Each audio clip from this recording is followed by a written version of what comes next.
Hello বন্ধুরা, আমি তোমাদের ছোট্ট সাম্য বলছি আমার পেজ থেকে।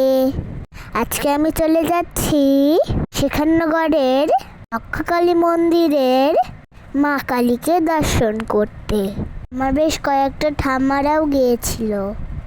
এই যে একটা দাদু আমার সঙ্গে দুষ্টুমি করছে। আমরা তাঁতিবাজারের মোড় থেকে লেগুনায় উঠে শেখাননগর চলে গেলাম। আমার পরে বেশ অনেকখানি হাঁটতে হয়েছিল। চারিদিকে শুধু মানুষ আর মানুষ। আমি ঠাম্মার হাত ধরে হেঁটে হেঁটে যাচ্ছিলাম। এই ব্রিজটার ওপারেই মন্দির। ব্রিজের উপরে অনেক কিছুরই মেলা বসেছিল। আমি শুধু ঘুরে ঘুরে দেখছিলাম। অনেকখানি হাঁটার পরে আমরা আস্তে আস্তে চলে গেলাম মন্দিরের কাছে। বাইরে থেকে মন্দিরের ভিউটা দেখো, কত ভিড়। ভিতরে ঢুকে কোনো মতো মাকে একটু দর্শন করলাম। তারপর আমি চলে গেলাম ধূপকাঠি আর মোমবাতি জ্বালাতে। সেখানেও অনেক ভিড় ছিল।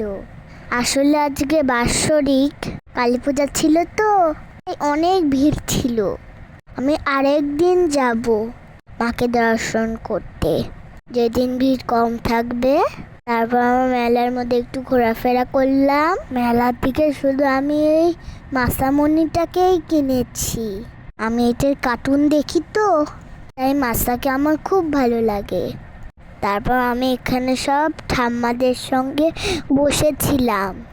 মাম্মা বাদাম ছিলে দিচ্ছিল আর আমি বসে বসে খাচ্ছিলাম।